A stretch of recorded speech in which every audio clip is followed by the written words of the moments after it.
quienes ganaban la elección eran quienes revisaban la legalidad de su proceso electoral, y eso sucedió entre 1824 y 1977.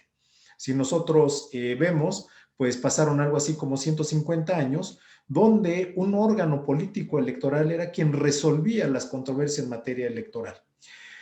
Este colegio electoral, digamos, al interior de la Cámara de Diputados era como una comisión de diputados quienes analizaban el proceso electoral y declaraban los resultados oficiales.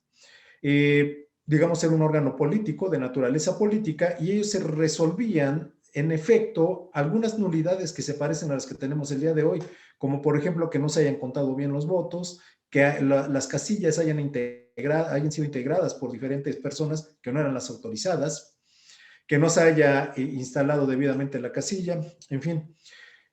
Pero en la historia, o por qué se hizo tan largo esto, yo tengo la sensación de que el amparo Morelos tiene mucho que ver. Yo creo que he platicado mucho con mis alumnos del amparo Morelos en relación con este amparo que se promueve en contra de la reelección del gobernador, del primer gobernador en el estado de Morelos, allá en 1873, y donde a través de una ley de egresos aumenta retroactivamente y desproporcionalmente el impuesto a 5 hacendados, bueno, no 5 hacendados, sino hacendados en general que producían azúcar. ¿Cuál es el tinte político de esto? Bueno, pues que estos hacendados eran los que habían apoyado financieramente la campaña del candidato opositor, que era Porfirio Díaz. En primera instancia, el juez de distrito dice que el gobernador era incompetente desde su origen porque se religió indebidamente. Les recomiendo que estudien el caso, muy, muy interesante.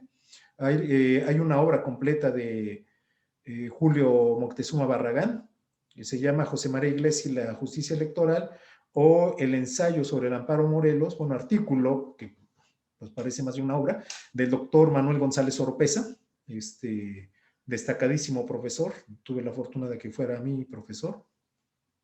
Y entonces, en primera instancia, este juez de distrito declara la incompetencia de origen porque se religió indebidamente el gobernador y entonces no tenía facultades para expedir esta ley. Además de que los quejosos se agraviaron porque un diputado que votó esta reforma también no podía haber sido electo diputado porque al momento de la elección él ocupaba un cargo público y eso estaba prohibido por la Constitución de Morelos de 1869. Entonces el juez de distrito de Morelos dice son incompetentes. Este diputado no podía haber votado y no podía haber estado en la sesión donde se votó la reforma constitucional porque no cumplió con los requisitos, y sin ese diputado, el diputado Llamas, no habría quórum para desarrollar la sesión de reforma constitucional, y posterior la promulgación por parte del Ejecutivo, que también se declaraba incompetente de origen. La Suprema Corte de Justicia de la Nación, en revisión, conoce de este amparo y desecha la tesis de incompetencia de origen, y quien postula este principio es el destacado jurista Ignacio Luis Vallarta, ¿no? Ustedes saben que este pensador ha orientado mucho de nuestro desarrollo jurídico, aunque desde mi punto de vista José María Iglesias pues ha sido mal pagado por la historia, ¿no? También habría que leer su obra. Posterior a, digamos, y el amparo Morelos entonces lo que hace es que en la propia resolución de la Corte se dice que la materia electoral es política, no jurídica. Entonces no le corresponde a los tribunales conocer de cuestiones electorales. Con la reforma del 77, digamos, desgastado el priato, ¿no? Empiezan a buscar esta fórmula a través donde la Suprema Corte de Justicia de la Nación en el ámbito federal y los tribunales superiores de justicia en los estados pudieran conocer de las resoluciones que emitían los colegios electorales. Pero ¿cuál era el efecto de la resolución tanto de la Suprema Corte como de los tribunales? Que su resolución iba a ser considerada por parte de los colegios electorales para conocer los efectos que se le iban a dar. Es decir, no eran resoluciones definitivas, sino los colegios tenían la facultad de analizar y saber hasta dónde podían aceptar la resolución de la Corte o de los tribunales. Posterior a esto, y derivado del desgaste de la Corte por este tipo de resoluciones, se establece el Tribunal de lo Contencioso Electoral en la reforma del 86 y funciona únicamente para el proceso del 88, que ustedes saben, es el proceso electoral donde se nos cae el sistema. Yo recién les platicaba a mis alumnos que la palabra caer tenía que ver con callarse, no con caer del sistema técnico, ¿no? Esto que decimos, sino con callarse. Y frente a este derrumbe, pues nace el INE, el IFE, perdón, y el TRIFE, con la reforma constitucional del 89 y la legal del 90. Entonces, el Tribunal Federal Electoral empieza sus funciones en el 90 y concluye en el 96. El TRIFE representa un gran avance porque va a tener definitividad de sus resoluciones en materia de elecciones de senadores y de diputados, no así de Ejecutivo Federal. Será con la reforma de 1996 cuando surge el Tribunal Electoral del Poder Judicial de la Federación y ya resuelve en definitiva los tres tipos de elecciones en el ámbito local, federal, y en última instancia, con la revisión constitucional y en su caso, la reconsideración, y a través del juicio para la protección de los derechos político-electorales del ciudadano. Es decir, la discusión que se da en el amparo Morelos con la reforma del 96 queda superada. Entonces, como podemos ver, no voy a regresar, perdón, la parte jurisdiccional, netamente jurisdiccional de lo electoral, podríamos decir que nace a partir del TRIFE.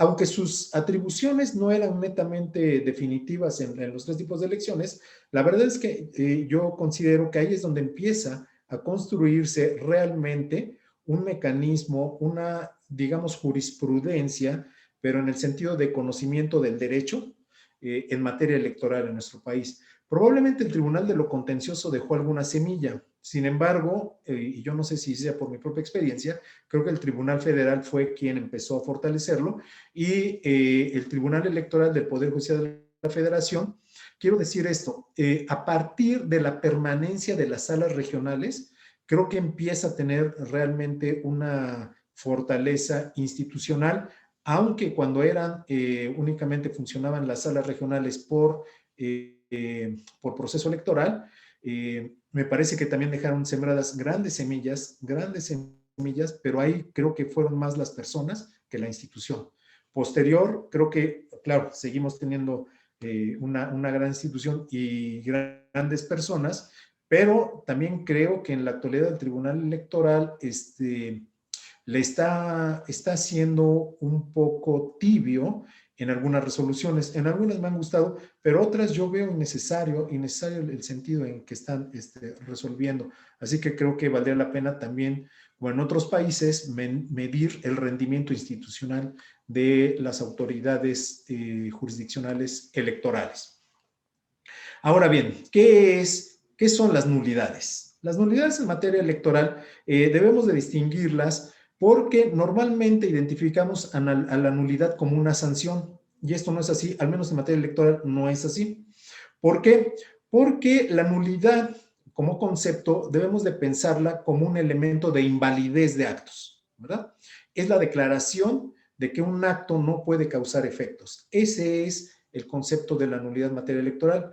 ¿Por qué? Porque su naturaleza no está dirigida a sancionar a alguien, como sí sucede cuando estamos hablando de un concepto de sanciones. Entonces, la propia naturaleza y la finalidad de la nulidad son diferentes a la sanción. ¿Por qué? Porque los objetivos de una nulidad no es necesariamente conocer, digamos, el daño o la responsabilidad de una persona, sino que en materia electoral su objetivo es garantizar el cumplimiento de los objetivos de los principios de constitucionalidad y de legalidad.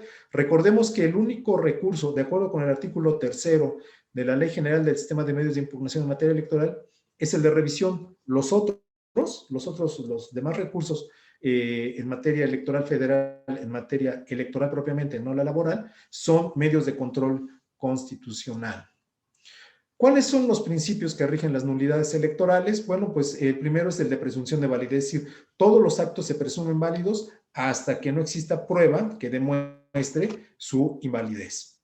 El principio de numerus clausus significa que las condiciones las condiciones por las cuales yo voy a declarar la nulidad deben de estar establecidas en la ley. El siguiente principio, que se refiere a los actos válidamente celebrados, significa que la autoridad en todo momento debe de interpretar para que el acto se mantenga válido. Y serán digamos, las pruebas, la contundencia de los argumentos y ambas cosas, argumento y pruebas, donde se podrá decretar la invalidez de un acto electoral. Otro principio que rige la nulidad electoral, pues es el principio de gravedad, es decir, no podemos establecer causales de nulidad si no son causas graves. Es decir, lo que va a reconocer la ley es únicamente aquello que realmente puede ser grave. El principio de determinancia, que aquí quiero hacer un paréntesis, la palabra no me gusta la palabra determinancia. Yo no sé si la declinación pueda venir inclusive del francés, pero a mí no me gusta, ¿no? A mí no me gusta. Y lo digo porque los invito a que busquemos otra palabrita. La determinancia significa que la causal de nulidad va a proceder en tanto va a afectar el resultado. Si no afectas el resultado, pues la causal de nulidad no tiene por qué tomarse en consideración. Es decir, si tú perdiste por 5 votos e impugnas solamente 2, pues no va a ser determinante la impugnación, aún cuando resultare cierto, ¿no? ¿Por qué? Pues porque vas a seguir ganando por 3. Entonces, la determinancia es un principio que rige en materia electoral. Y los actos propios, que hay un principio general del derecho que dice que a nadie aprovecha su propio dolo. Es decir, nadie puede buscar una nulidad construida a partir de sus propios actos. Entonces, este principio también se establece dentro de la ley electoral y este principio que les acabo de mencionar está ahí mismo reconocido. Ahora bien, ¿cuáles son los tipos de nulidad? Pues básicamente podemos pedir que se anule un voto, que se anule toda la votación recibida en una casilla, no solamente el voto, o que se anule toda una elección, no solo la que está en una casilla, no solo un voto, sino toda una elección municipal, distrital, estatal o nacional. Y a partir de esto, a partir de la reforma de 2014, recordemos que surge la nulidad por violación a principios constitucionales. Que esto de alguna manera es algo, digamos, muy nuevo y apenas está en construcción. Hay criterios que son muy interesantes, pero hay otros que la verdad es que sí deberíamos de pensar que el tribunal debería de reflexionar un poco a partir de, más allá de la realidad que del formalismo, porque a mí me parece que, y hoy lo decía con alguna persona, el formalismo en materia electoral hace daño a la democracia. Y creo que necesitamos jueces que sepan adaptarse a la realidad. Entonces, esto que les quiero presentar es únicamente el marco formal. ¿Cuál es la crítica a esto? La crítica es que me parece que los abogados que construimos desde la academia nos vemos lejanos de la realidad. Es decir, esquematizamos. Yo creo que acá algún alumno podría preguntarme algún concepto y van a ver cómo mi respuesta va a ser otro concepto, ¿no? Es decir, discutimos conceptos. Pero lo que no hacemos y lo que creo que nos está faltando dentro de la academia es la discusión de casos. De sí, en general, el derecho en México no está acostumbrado a la enseñanza por casos. Pero en materia electoral se oye muy difícil evitar eso porque los casos son aquellos en donde nosotros vamos a aprender cómo piensa o cómo se debe de pensar desde la autoridad o desde autoridad administrativa o jurisdiccional o desde los partidos políticos o desde la ciudadanía. Pero la forma en que se está esquematizando y analizando las nulidades, me parece, está evitando, por una parte, que el abogado en formación no se acerque al conocimiento práctico, y por la otra, creo que nos estamos estancando en una, digamos, en un margen demasiado corto que son los conceptos. Yo hasta acá dejaría esta primera intervención para respetar el tiempo y les agradezco y nuevamente agradezco la invitación a este importante foro. Muchas gracias.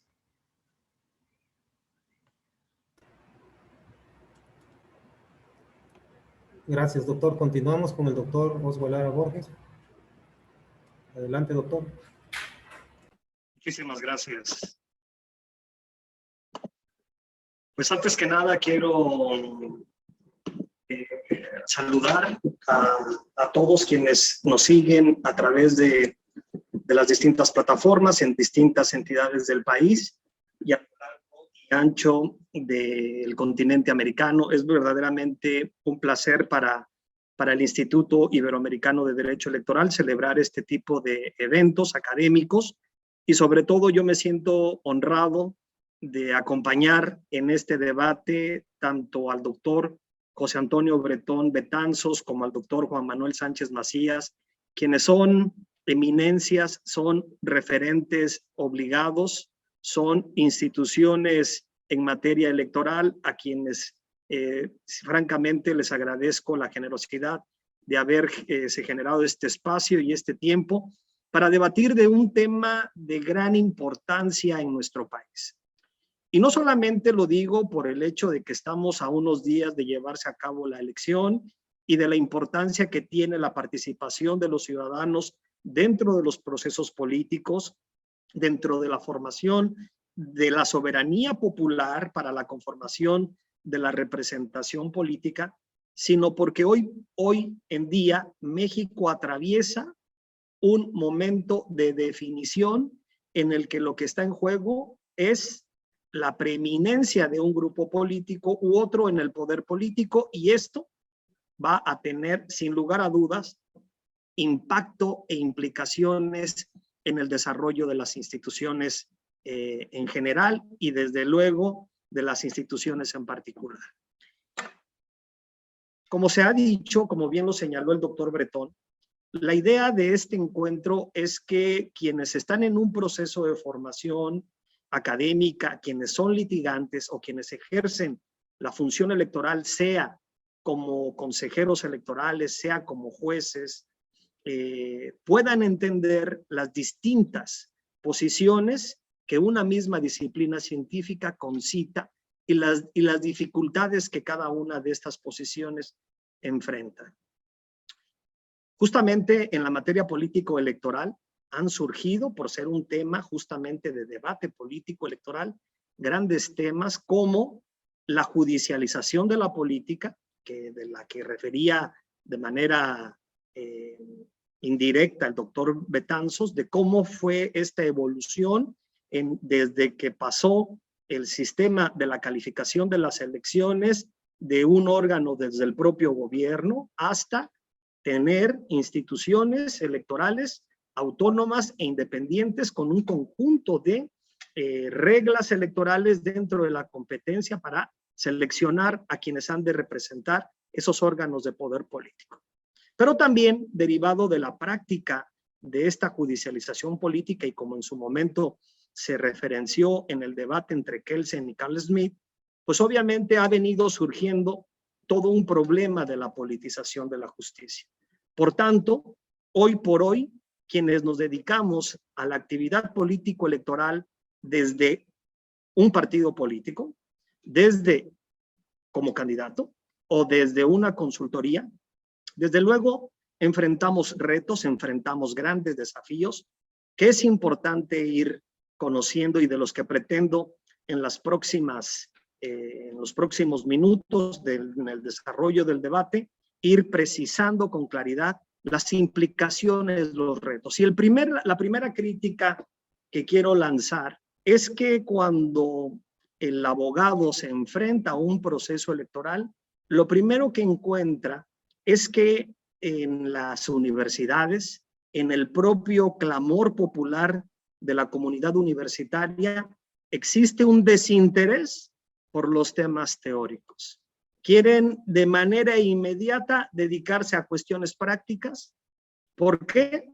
Simplemente por el deseo y la sensación de estar ejerciendo la praxis profesional, pero al olvidarse de la parte teórica, están olvidando una parte importante de su formación, que al final lo único que los conduce es a darse de topes, a seguir modas intelectuales que a veces no se entienden ni cuál es su origen, ni cuál es la posición ideológica, y entonces nos debatimos entre recitar contenidos normativos o sentencias de los altos tribunales del país o jurisprudencia para reforzar nuestro dicho en lugar de ofrecer un razonamiento jurídico derivado de los elementos específicos del caso particular.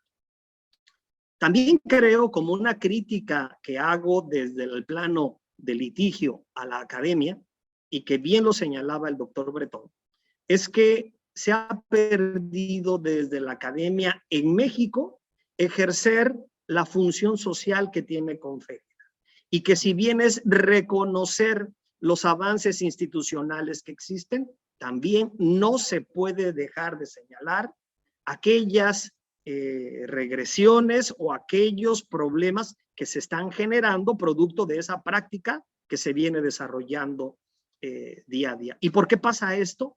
Pues porque los académicos que en su legítimo derecho de participar en distintas universidades y en distintos foros, pues trabajan para las universidades, pero también se convierten en los propios proveedores del conocimiento a las instituciones, sean administrativas, sean judiciales, y la crítica, por tanto, desaparece.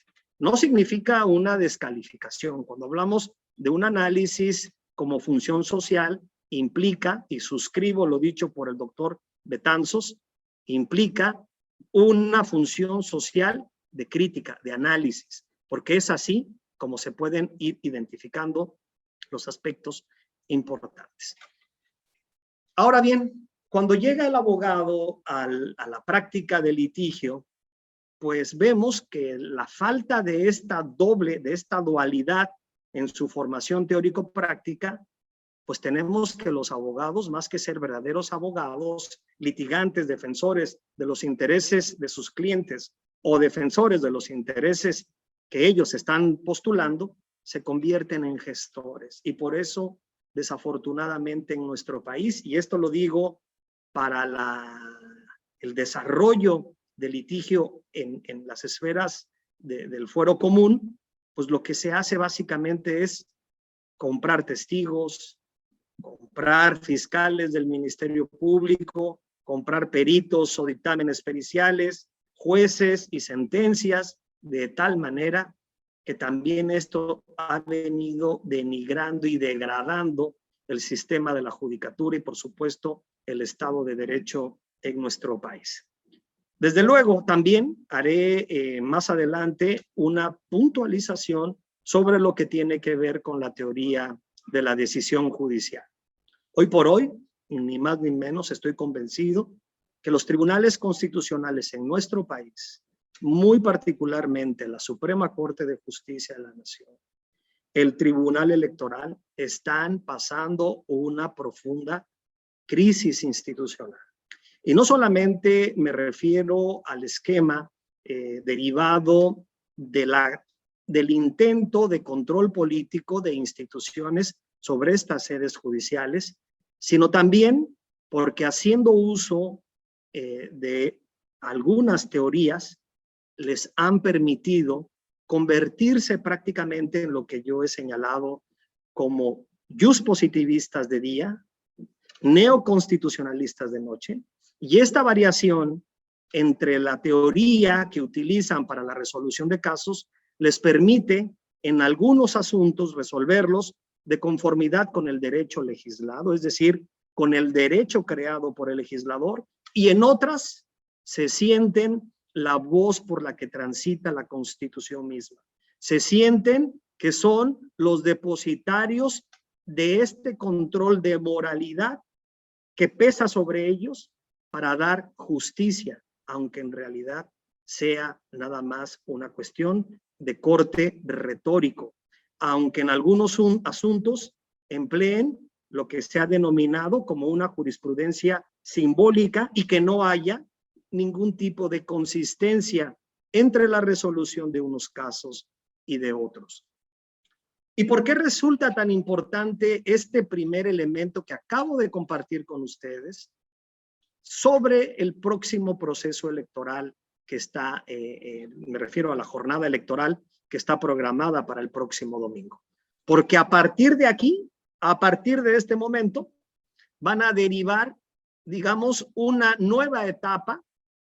Creo que hay consenso, aunque teóricamente no está explicitado y mucho menos legislativamente reconocido. Se abre una nueva etapa en el que las impugnaciones forman parte de este debate en el que partidos políticos y candidatos que no habiendo ganado las elecciones con votos, pretenden ganarlas o empatarlas a través de la nulidad mediante sentencias. Y para eso, todos los partidos ejercen a través del mecanismo desafortunado de designación que existe muchas veces de jueces o de autoridades electorales encargadas de la verificación de la legalidad y de la legitimidad de las elecciones, pues empiezan también a buscar lo que decíamos, el otro fenómeno de la politización de la justicia, para ver si pueden desde ahí lograr favorecer a sus intereses, sea porque le den vuelta a una elección, sea porque la anulen para poder competir en otros espacios. Todos estos son directrices a las que se enfrenta un abogado. Y para poder realmente entender la función de la teoría, si es una teoría buena o mala, si está sirviendo como un verdadero parámetro para poder resolver los asuntos prácticos del día a día, hay que conocerla. Y desde luego, para poderla aplicar en los medios de impugnación. Y aquí yo creo que anticipándome un poco a lo que seguramente nuestro querido Juan Manuel referirá, se refleja esta falta de doble formación en la que estamos muy interesados en el Instituto Iberoamericano de Derecho Electoral, porque cuando se presentan las demandas, muchas veces no es porque no tengan la razón quienes acuden a las instancias jurisdiccionales, sino porque o no saben plantear el caso, o no saben plantear los hechos relevantes, la relevancia de las pruebas, los argumentos derivados con motivos de ellas, o tampoco pueden o saben realizar una interpretación de todo el aparato normativo y a partir de ello los cánones o métodos interpretativos que permitan en un momento determinado cuestionar una sentencia de primera instancia. Y en ese sentido, ahí es responsabilidad ya no de la justicia, sino de los propios abogados. Por eso, para cerrar también esta primera intervención, quiero nada más señalar dos aspectos que me parecen de alta relevancia. Uno, el buen juez por casa empieza y tenemos que, como abogados litigantes, conocer y tener una formación teórica sólida para poder implementar medios de comunicación con contundencia práctica. Y segundo, cuando un abogado puede y conoce la parte teórica, puede cuestionar legítimamente y sobre todo fundado en derecho las resoluciones jurisdiccionales que a partir del desarrollo de los test tan traídos y llevados de Robert Alexy, pues finalmente nos aplican, nos ponderan los casos y muchas veces no sabemos ni siquiera cómo controvertir una sentencia de este calado, porque justamente nos hace falta el aparato teórico. En la próxima intervención, anuncio, plantearé las debilidades del esquema ponderativo de Robert Alexy, el efecto del neoconstitucionalismo en el sistema judicial y los grandes efectos nocivos y perjuiciosos que hoy se encuentra día con día desarrollándose desafortunadamente en la justicia mexicana, sea la Suprema Corte de Justicia o sean tribunales electorales de nuestro país. Y aquí incorporo tanto a los de instancia local como las de instancia federal, haciendo una excepción que no significa que sean todas esas decisiones que ellos emiten con este componente, pero muchas de ellas sí que lo tienen. Gracias. Gracias, doctor. Cerramos la primera ronda de intervenciones con el doctor Juan Manuel Sánchez Macías. Adelante, doctor. Gracias. Muchas gracias, mi querido Sándor. Buenas tardes a todas y a todos. Igualmente, agradecer al doctor Oswald Lara Borges, rector del instituto, al maestro Sándor Zurita, coordinador de posgrados, por la invitación, y agradecerle también al maestro Bretón, ¿sí? El que tengo el privilegio de acompañar a estos dos grandes amigos y grandes expertos en la materia. Para este primer bloque, ya me conocen algunos, soy irreverente, además es debate, entonces voy a empezar ya a marcar la situación, la importancia y la trascendencia de instituciones como el Tribunal y el Instituto Electoral en el juego de hoy. Y en mi exposición ya voy a ir fijando mi postura en cuanto ya a algunas afirmaciones que han hecho mis dos queridos amigos, en las que en algunas, con todo respeto, pues no estoy de acuerdo. No quiere decir que yo tenga la razón, es mi postura. Quiero retomar un poco, no voy obviamente a repetir lo que dijo el maestro Betanzos, que quiero hacer un poco énfasis en esa evolución que hizo, pero no en cuanto a las instituciones, sino en cuanto a los casos relevantes que han tenido esas instituciones, para marcar la importancia y trascendencia.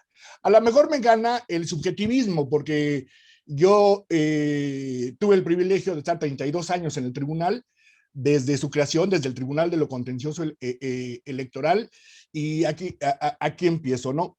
Ya lo dijo de manera excelente el doctor Bretón, la Corte, la Suprema Corte de Justicia de la Nación, a raíz de la elección presidencial de 1976, donde toda la oposición, incluido el Partido Acción Nacional, que en ese tiempo era la oposición por excelencia, se suman a la candidatura del entonces candidato a la presidencia, José López Portillo, y queda como candidatura única, no hay realmente oposición.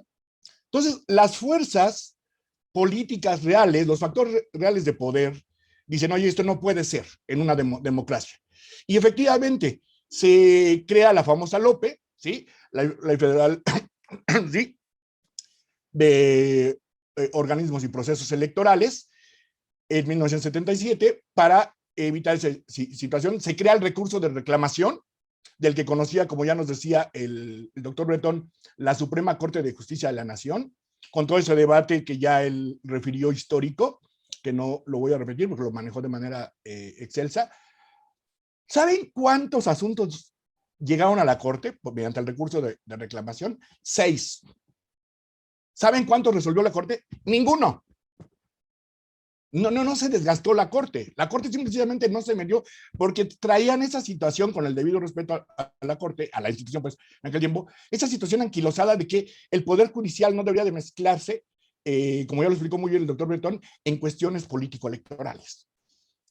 A raíz de esta presión, entonces, la otra gran oposición, el Partido Acción Nacional, otros partidos de izquierda, empezaban a darse los primeros movimientos de separarse del entonces Partido Revolucionario Institucional, un sector radical, ya todos conocemos la historia, no lo voy a repetir, y se crea el Frente Cardenista de Reconstrucción Nacional y llegamos a la primera gran elección en 1988.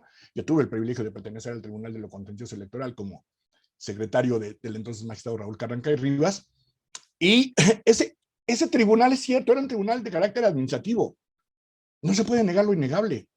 Era un tribunal, nuestros cheques salían con el sello de la Secretaría de Gobernación, ¿sí? Pero lo que no podemos negar es que fue el primer impulso de la oposición, de la presión internacional, porque México tenía suscritos, ¿sí? 2 grandes tratados internacionales, ¿sí? Del Pacto de San José y el de Nueva York, ¿sí? Donde se hablaba del respeto a los derechos humanos, a los derechos político-electorales, y no tenía cómo era posible que México tuviera suscritos estos tratados donde se hablaba del derecho, del respeto a los derechos político-electorales, y no tuviera instancias administrativas y jurisdiccionales donde hacer valer y defender esos derechos. Entonces, fue la sociedad en su conjunto, los partidos, presión internacional, etcétera, y se crea ese primer tribunal. No por eso lo vamos a minimizar, ¿sí? Es el primer tribunal que tenemos en México, un tribunal diseñado, ojo, para el entorno y diseño constitucional que había en la época. efectivamente viene la reforma del 90, nace el famoso TRIFE, ese sí era el TRIFE, el Tribunal Federal Electoral, que tiene vida, como ya lo dijo el doctor Bretón, de 90 a 96. Por cierto, regresándome un poco, el Tribunal de lo Contencioso Electoral en aquel tiempo tuvo entre sus grandes resoluciones, por primera vez se le concede el registro a un partido político, al entonces Partido Auténtico de la Revolución Mexicana, que lo había perdido por no haber alcanzado, ¿sí?, en aquel tiempo el 2.5 de la votación, el umbral, ¿sí? Y una resolución del tribunal le da el registro a este partido. Por otra parte, en el Tribunal Federal Electoral es cierto, ya ahí pasamos a formar parte, ya somos un tribunal, ya el tribunal ya es un tribunal de legalidad, ¿sí? Como bien lo decía el doctor Bretón, seguía la existencia de los colegios electorales hasta la elección del 94. Todavía la del 91 la tuvimos con colegios electorales. El Tribunal Federal Electoral tiene por primera vez, ¿sí?, la oportunidad, y así es, de declarar la elección de una diputación federal, ¿sí? Cosa que era impensable, ¿sí? Precisamente ya sentaba, la ponencia fue de don José Luis de la Pesa Muñoz Cano, que en paz descanse, que en ese tiempo era presidente de la entonces Sala Central, el famoso Distrito 04 de Atlisco, Puebla, ¿sí? Y se anula por primera vez en México la elección de una diputación federal, porque precisamente se habían acreditado una serie de inconsistencias que habían ocurrido durante la elección, y don José Luis y obviamente los integrantes del pleno de aquel Tribunal Federal Electoral dijeron, no, pues es que esto no puede ser. Este Tribunal Federal también tiene como mérito que se presenta por primera vez una serie de impugnaciones de manera masiva por parte de los ciudadanos para impugnar que no se les había entregado su credencial o que han sido excluidos indebidamente del proceso electoral, del padrón, del listado nominal de electores, perdón. Y el Tribunal Electoral, el Tribunal Federal Electoral, para esa elección del 94, establece la famosa apelación ciudadana. Y no estaba en ley, ¿sí? Ya desde ahí, no ha sido un tribunal meramente formal, ¿sí? El tribunal ya empieza a sentar esas bases y se habla de una apelación ciudadana. Acumulábamos por 100, ¿sí? Hubo más de 120,000 casos que resolvió el tribunal. Podemos criticarle, etc. De ahí nace una frase que a la fecha es ley. Ahí nace la famosa expresión en los resolutivos, que se ponen hasta la fecha en los resolutivos de las sentencias de este tipo de juicios ciudadanos, pues, y que dice, si por alguna cuestión de orden técnico, jurídico, material, no fuere posible entregarle la credencial al ciudadano, ¿sí?, una copia de los puntos resolutivos de esta sentencia, ¿sí?, junto con cualquier identificación, le permitirán al ciudadano ejercer su derecho al voto. Nace efectivamente con la reforma del 96, forma parte, el Tribunal Electoral pasa a formar parte del Tribunal Electoral del Poder Judicial de la Federación, con el diseño que ya conocemos, y para mí son dos grandes juicios que realmente le dan el carácter de un tribunal constitucional de interpretación, que son el juicio ciudadano, el juicio para la protección de los derechos políticos electorales del ciudadano, el famoso JDC, y el juicio de revisión constitucional electoral, que en su momento se fue la misma crítica a la que ya se refería el doctor Bretón, incluso como cuando nace el amparo. Cuando nace el amparo, todos sabemos, por la academia, por nuestras clases de amparo, que en su momento cuando nació todo el mundo lo criticó, o la mayoría, porque decían es que está invadiendo las esferas de las entidades federativas, ¿sí? Lo mismo con el juicio de revisión constitucional electoral. Dijeron, es que eso está violando la libertad de las entidades federativas, ¿sí? No, es un diseño constitucional.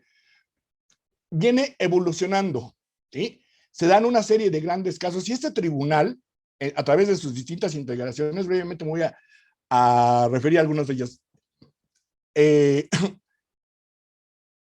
Para distintas elecciones ha habido algunos casos que han sido verdaderamente emblemáticos, que marcan que el tribunal está muy, muy lejano de ser un tribunal de carácter formal. Por el contrario, a veces incluso creo que, y lo digo porque yo fui magistrado también, a veces creo que alguien podría criticarnos de que te estás extralimitando. Esa es otra cuestión muy distinta.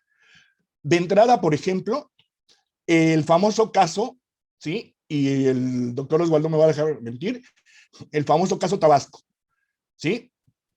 El JRC 487 del año 2000, donde se anula por primera vez en México una elección de gobernador por violación a principios constitucionales.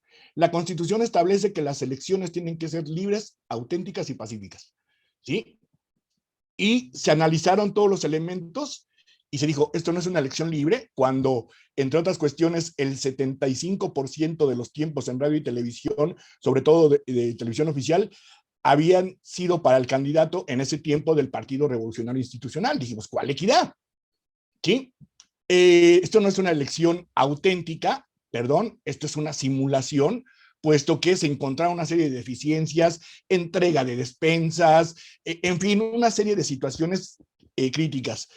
Y se tuvo que llegar a lo que no es deseable llegar, la verdad, créanme. La nulidad de una elección o la nulidad de votación es la muerte electoral, ¿sí? Como si a alguien tenemos que meter a la cárcel. A ver, espérame, es que lo metan a la cárcel, mató, violó. A ver, espérame, sí, está bien, debe tener una sanción, pero vamos a trabajar, y la materia electoral no es esa, para crear conciencia, para prevenir y no estar llenando de tipos penales, de causas de nulidad nuestros sistemas, en cualquier materia, civil, penal. No es la solución estar creando, ¿sí? Artículos y artículos. Cansamos a la sociedad con eso. Y perdón, pero la materia electoral últimamente ha llegado a esos extremos de reforma tras reforma, reforma, reforma. En fin, y por primera vez, ¿y qué creen? Que para ese tiempo, y que me corrijan los dos maestros, no estaba para el estado de Tabasco establecida en ley, ni en constitución, ni en la letra de ley, la causa de nulidad de elección de gobernador. Y dijimos, no, es violación a principios constitucionales. Y ahí nace la famosa causa abstracta de nulidad de elecciones. Lo digo porque un servidor fue el secretario ponente del asunto. En fin, el tribunal siempre ha marcado en sus distintas integraciones pauta por ser progresivo en su interpretación. Que estemos de acuerdo o no, esa es otra cuestión. Que le podemos criticar que a veces se ha excedido, esa es otra situación. ¿Sí? Pero perdón, y lo digo con todo cariño, el Tribunal Electoral está muy lejos de ser un tribunal formalista, ¿sí? Entonces, esta evolución, tuvimos el otro asunto también, el famoso 318, ¿sí? El caso Amigos de Fox, ¿sí?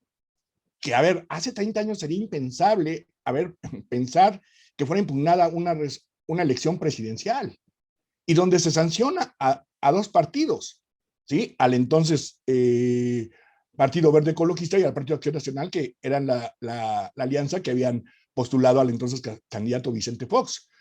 Tuvimos la multa en esa integración más grande en el mundo que ha habido hasta la fecha, el famoso Pemex Gate, donde el entonces Instituto Federal Electoral, ahora INE, impone impone multa de 1,000 millones de pesos al entonces Partido Revolucionario Institucional, porque se acreditaron los elementos de que dinero del entonces Sindicato de Petróleos Mexicanos se había triangulado como préstamo para el Partido Revolucionario Institucional. El detrimento era de 500 millones, como elemento para que hasta la fecha se lleva a cabo al momento de individualizar la sanción, para evitar que sirva de ejemplaridad la sanción, y para tratar de inhibir ese tipo de conductas, y se dijo, bueno, el doble, y el tribunal confirmó esa sanción. Igual al tribunal le fue como o sea, hay muchas situaciones. Actualmente el tribunal está luchando y ha sido uno de los pioneros, perdón que lo diga, ¿sí? Por ejemplo, en materia de violencia política de género.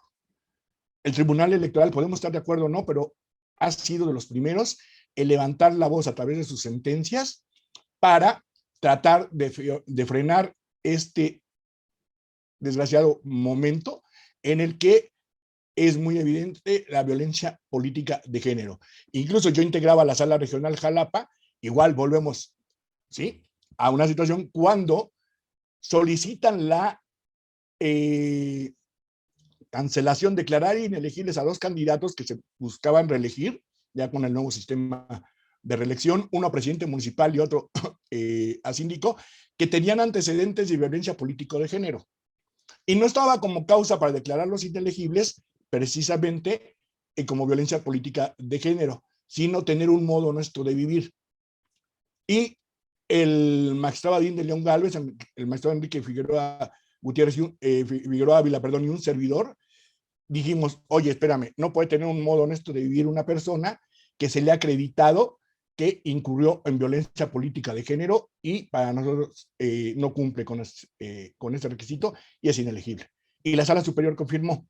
Ahora, repito, habrá, y hay muchos que no están de acuerdo con esta situación, sí. Que el tribunal y el instituto electoral, decía mi querido Oswald, están en crisis, sí, nadie lo niega. Sería alguien, perdón, desde mi punto de vista, un necio negar que el tribunal electoral y el Instituto Nacional están en crisis. Perdón, el país está en crisis. Vivimos una crisis económica brutal, una crisis sanitaria, ¿sí? Con la pandemia, una crisis laboral, una crisis de justicia. Sería negar, no, pero el Tribunal Electoral del Poder Judicial de la Federación, la Suprema Corte de Justicia de la Nación y el INE no están en crisis. No, sí. Si todo un país completo tiene una crisis económica brutal, una crisis de valores, ¿sí? Creo que nadie en su sano juicio podría negar que muchas de sus instituciones están trabajando, pero se refleja esa crisis. Entonces, de ahí la importancia. Ahora, que hay muchas cosas perfectibles, sí. Que pueden venir reformas, sí. Pero repito, no en el sentido de crear más tipos penales, más causas de nulidad. Algunas, perdón, incluso ya les repetía el doctor Bretón, algunas ya están obsoletas. Incluso nuestros alumnos de los 3 en el instituto y al público en general y a mis alumnos, tanto en licenciatura como en posgrado, en la UNAM y en otras instituciones que me hacen el favor de que dé clases, entonces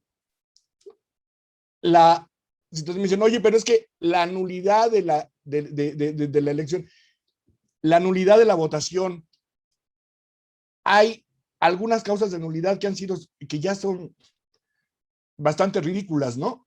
Por ejemplo, instalar la casilla en un lugar distinto al señalado por la ley, ¿sí? Permitir sufragar a quien no tiene la credencial, etcétera, etcétera. No lo voy a repetir, ya algunas las mencionaba el doctor. Yo les decía, a ver, tomen en cuenta el contexto histórico-social. México metió ese tipo de causas de nulidad, ¿sí?, de votación recibida en casilla, porque veníamos de una situación histórica con un avasallamiento de un partido oficialista triunfador, ¿sí? El partido de hegemonía única, palabras de Dieter Nolen. Entonces, donde ese tipo de prácticas, desgraciadamente, eran la constante. No estoy diciendo que ya no sucedan, ¿sí? Siguen sucediendo, desgraciadamente, algunos tipos de situaciones, así como la violencia política de género. Siguen algunas personas creyendo que el hecho de que yo ya tengo una candidatura no tengo por qué rendir cuentas, no. Y lo acabamos de ver en días pasados, no me voy a referir a ello, de una que se echaron abajo algunas candidaturas por no cumplir con no reportar el origen y el destino de estos gastos. Es nuestro diseño constitucional. Que hay quien no está de acuerdo, sobre todo algunos sectores del poder público, es que es un exceso. Perdón, así está el diseño constitucional, ¿sí? Que repito, podemos estar de acuerdo con algunas actuaciones del INE y con otras no, eso es otra cosa. Que podemos criticarle al tribunal que a veces se excede y se queda corto, sí. Al margen, ojo, y lo decía el doctor Oswald, al margen de la volubilidad del pueblo y del litigante, ¿eh? Y eso no nada más en materia electoral, en todas las materias, civil, penal, etcétera. Si el juzgador te da la razón, es un juez imparcial, maravilloso, etcétera, es lo mejor. Pero si me negó la razón, es un juez corrupto, se compran jueces, qué barbaridad, perdón, ¿sí? Desgraciadamente opera el principio jurídico de que cada quien habla como le fue en la feria.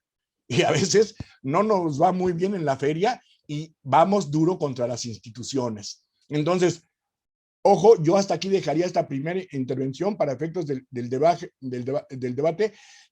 Quise resaltar la importancia y relevancia de casos paradigmáticos que han servido para fortalecer a las instituciones electorales de México y que hoy por hoy son más que necesarias, que pueden venir reformas, sí, pueden venir reformas para fortalecerlas. Y cierro con una cuestión, y lo decía el doctor Betanzos. Sí, a ver, a lo mejor algunas integraciones, algún miembro de alguna integración ha ido por una situación no clara, a lo mejor se le critican ciertas circunstancias, pero no es la institución, es la persona. Así como en algunas integraciones, esa integración fue, digamos, excelsa para algunos, maravilloso, grandes pléyades, grandes pensadores que estuvieron de magistrados, etcétera. Repito, es según la óptica, pero para un servidor, y creo que para la mayoría, la importancia y trascendencia del Instituto Nacional Electoral y del Tribunal Electoral del Poder Judicial de la Federación son relevantes en el momento actual. Hasta aquí yo dejaría mi primera intervención. Gracias. Muchas gracias, doctor. Para abrir la segunda ronda, le corresponde el turno al doctor Lara Borges. Adelante, doctor. Muchas gracias. Sin duda, interesantes reflexiones y bien lo compartes con todos quienes nos siguen, estimado Juan Manuel.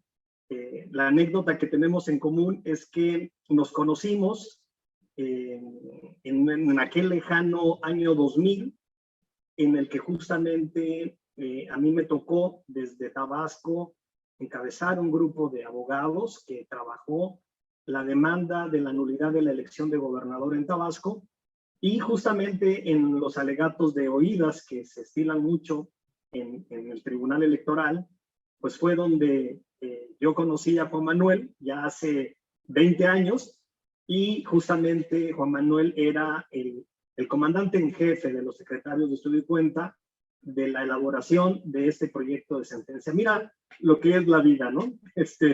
Primero desde el plano litigante, judicatura, y ahora desde el plano académico, defendiendo las mismas posiciones, y créanme que me parece muy, muy interesante esta retroalimentación, porque justamente creemos, estamos convencidos los tres, así lo hemos plasmado en reuniones previas, que los temas de la academia, de la ciencia, se tienen que debatir y se tienen que plantear las posiciones, estemos a favor o estemos en contra. Lo importante es dar justamente las propias razones que a cada uno motivan.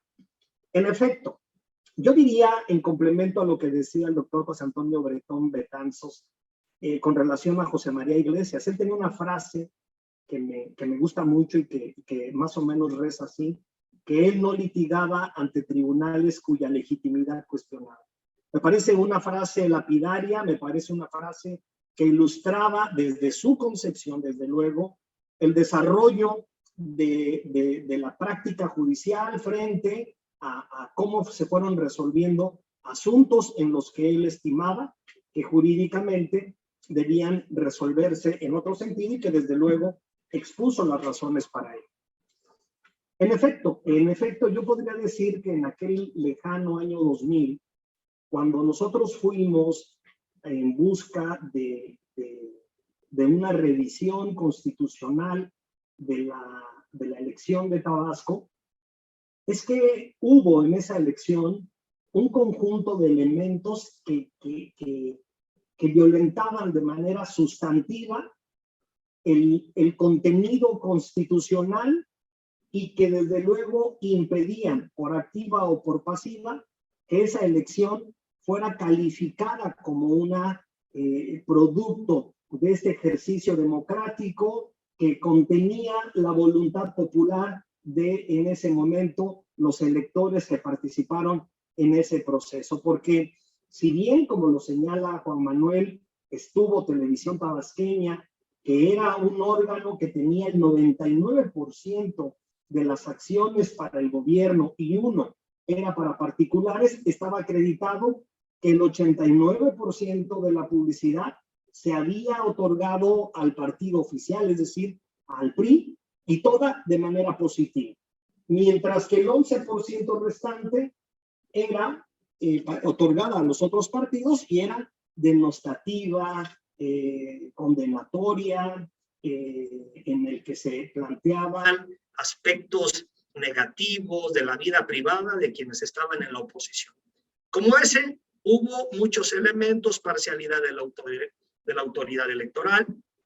En ese momento los paquetes electorales no podían tocarse, salvo unas causales específicamente señaladas en la ley. Sin embargo, para la limpieza de la elección, se determina que se abra prácticamente el 93% de los paquetes electorales, es decir, limpiaron cualquier rastro de irregularidad, y eso era una violación grave. Digamos que hubo compras del voto, entregas de despensas, pero eso no quedó solamente a la luz de la imaginación creativa de los litigantes, sino que fue un medio de impugnación en el que de manera muy robusta, se fue acreditando todas las irregularidades que habían. Por eso, este apartado que bien lo deja Juan Manuel en la mesa, lo retomo para plantear un tema importante que es de gran relevancia para quienes ejercen la abogacía, y preguntarles, ¿ya tienen integrado la revisión del expediente? Porque el proceso electoral no se documenta a partir del momento en que conocemos los resultados electorales. El proceso electoral es un conjunto de actos que se documentan desde el segundo hasta desde la jornada electoral para ver si efectivamente esa elección cumple o no con el test de constitucionalidad y si el producto o sus resultados es o no democrático. En efecto, en ese momento, en ese año 2000, en México había nuevos aires, había apenas existido un cambio de gobierno, había caído por fin el priismo, había un nuevo partido en el poder. En el 94 se había renovado todo la Suprema Corte de Justicia. En el 96 se habían integrado, digamos, estas nuevas disposiciones constitucionales y legales en la materia, con los órganos que hoy conocemos, en el que la designación de estos nuevos jueces también permitió, de acuerdo a su ambiente en ese momento, ambiente político electoral, creer en una verdadera independencia. Y eso se reflejó en muchas de sus actuaciones. En el caso Tabasco, lo que había era, primero, todo un conjunto de elementos debidamente probados. Por eso yo hablaba de 3 elementos. El primero son los hechos. Y de los hechos, cuáles son relevantes y cuáles son las pruebas. Estaban bien documentadas las irregularidades en ese momento. En ese momento, para quien no tenga claro el contexto, era un priismo del más fuerte, en el que estaba como gobernador Roberto Madrazo Pintado, y en el que había controles de todo tipo, de medios de comunicación, controles de todo un aparato burocrático, controles de los órganos electorales, controles absolutamente de todo. El dilema que se enfrentó en ese momento es si esa elección era válida o no, pero, digamos, había todo un arsenal, un repertorio probatorio que indicaba que no. El punto era que no había un reconocimiento legal de la declaración de nulidad de esta elección. Es decir, se reconocía la nulidad de la elección de diputados, de mayoría relativa, de ayuntamientos, pero no existía una disposición que expresamente dijera que se podía anular la elección por este tipo de violaciones que no estaban expresamente conferidas en el texto constitucional. A partir de aquí viene un dilema, y en ese contexto la actuación del Tribunal Electoral fue decir, bueno, no puedo, por este tipo de principios que están ahí, determinar la validez de esta elección. Pero un punto importante que fue señalando el Tribunal Electoral es que no fue un solo evento, fueron el cúmulo de un conjunto de irregularidades que podríamos enumerar en 19, entre 17 y 19, si no me equivoco, y que evidentemente no podían dar como resultado una elección válida. Sin embargo, ese fue un contexto, fue un momento y fue un tiempo en el que justamente los jueces estaban, digamos, ejerciendo este papel o este rol de tribunales constitucionales, máximos intérpretes de la propia Constitución. Sin embargo, al fenómeno al que yo me estoy refiriendo, al fenómeno que yo estoy aludiendo en este momento, tiene que ver con un debate entre lo que es el positivismo y los que se consideran no positivistas. El positivismo considera que tiene como un sistema jurídico el creado por el propio legislador, a través de un conjunto de procedimientos, órganos que le dan validez a esa norma jurídica.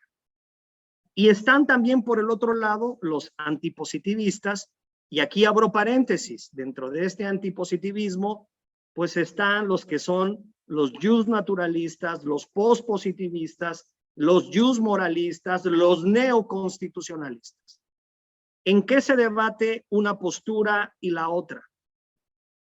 Que para el positivista, el sistema jurídico está compuesto por un sistema de fuentes que encuentra su cúspide, su mayor sustento en la Constitución, y a partir de ahí existe una jerarquía normativa. Y para poder, digamos, aplicar o subsumir un hecho a una norma jurídica, lo que hace es un análisis del caso, de los hechos probados, y analiza por consiguiente las normas jurídicas. Si las normas jurídicas son válidas, la aplica las sanciones. En contrapartida, el debate se encuentra en este momento en que para los neoconstitucionalistas el sistema de fuentes no lo encuentra ni en la Constitución, ni en la ley, ni en los reglamentos, ni en ninguna disposición, sino en esos valores que según ellos se desprenden del sistema constitucional. Expresiones como dignidad, expresiones como libertad, igualdad, y esas que se convierten en los principios de esta teoría ponderadora que es propuesta, o al menos la más conocida y la más extendida, que es propuesta por Robert Alexy, y que se ejecuta a través de 3 tests, el test de idoneidad y el test de necesidad, que se refieren a aspectos fácticos, y el test de proporcionalidad, que es donde se hace la valoración normativa, es cuando los jueces utilizan este mecanismo ponderativo contra el subsuntivo del juspositivismo. ¿Para qué? Para derrotar al sistema de normas, para derrotar al sistema de derecho legislado. Y entonces, ¿cuál es el problema aquí? El problema aquí es que entonces la Constitución no dice lo que dice, sino lo que dice o lo que quiere que digan esos jueces que ejercen el cargo constitucional de máximos garantes. Pero lo que tenemos es que dentro de la propia teoría, y por eso es muy importante compaginar una cosa con otra, es que los que son partidarios de este neoconstitucionalismo se adscriben a un objetivismo moral, es decir, están dentro del constructivismo ético. ¿Qué significa esto? Que para esta teoría existe una teoría de la respuesta única, a la que según Dworkin cualquier juez puede llegar, y solamente hay una, es decir, para cualquier caso hay solamente una respuesta única. Y a partir de eso, lo que dice es, bueno, pues todos los jueces intentando ser este juez Hércules, que es un juez superdotado, que es un juez extraordinario, que tiene todos los elementos a su favor para encontrar la solución más justa a cada caso, pues dicen, bueno, cada juez tiene que hacer esa reflexión y encontrar en dónde, dentro de su conciencia, dentro de su moral, esa respuesta única. Y esa respuesta única, que es la moral del juez, es la que se impone como obviamente, como la guía rectora para la resolución de los casos. ¿Cuál es el problema? Que de acuerdo a esta concepción, sí, se derrota a la ley, pero se sigue estando dentro del derecho porque aceptan un matrimonio entre moral y derecho. El gran problema es que yo puedo tener una moral sobre determinados aspectos, sobre el aborto, sobre la eutanasia, sobre la dignidad, pero de igual manera la puede tener otra persona del sur del país, del norte, y no por el hecho de que yo ejerza un papel de juez constitucional, me exenta de cualquier subjetivismo y tener por ese simple cargo que ejerzo el derecho de imponer sobre los demás una visión del mundo que está ocurriendo. Y esto es desafortunadamente lo que está pasando, no solamente en México, sino está pasando en varios países de América Latina, en el que justamente en la cúspide de la judicatura se encuentra tanto el propio, las Cortes Supremas o los tribunales constitucionales. Ese es el esquema al que yo estoy planteando, que hoy por hoy vemos que los propios tribunales dicen, esta ley no me gusta, entonces pondero. ¿Qué herramienta tengo para pesar principios? Porque en la ponderación se supone que lo que están en conflictos son principios o un principio con una regla, pero yo no pondero el principio contra la regla, porque lo que dice la teoría de Alexi es que a esta regla le subyace un principio. Entonces pongo a competir el principio que pone ¿quién? ¿El caso? No, el principio que pone el operador. ¿Contra qué lo pongo? Contra el principio que subyace en la regla más el principio de deferencia al legislador democrático. Y después de esto, yo hago una ponderación, dice Alexi. Y en este equilibrio de la balanza determino qué principio gana o qué principio pierde. Sin embargo, dentro de este razonamiento ponderativo hay varias trampas. Porque si el juez dice que la regla que está en el derecho legislado, o digamos si está de acuerdo con la regla en el derecho legislado, pues no necesita ponderar, simplemente aplica la regla, subsume los hechos sobre la norma jurídica y emite la sentencia. Pero si no está de acuerdo, entonces pondera. Y en ese sentido, la ponderación se ha convertido más que en un esquema de defensa de la justicia, porque esa es la venta romántica de la teoría de la ponderación de Robert Alexi, más que una defensa de la justicia, se está convirtiendo en nuestro país como un mecanismo para desobedecer el mandato legislativo, para imponer la voluntad del juez, que no sabemos qué intereses puedan existir detrás, pero que muchas veces el problema no es que solamente ponderen, sino que no hay consistencia. Lo que en un caso resuelven, en el otro niegan. ¿Y por qué? Porque en la ponderación no importan los principios, sino importan los hechos del caso. Y entonces, conforme a los hechos, yo te puedo aplicar un principio o te puedo aplicar, según el operador, otro principio. En suma, ¿cuál es el problema que tenemos?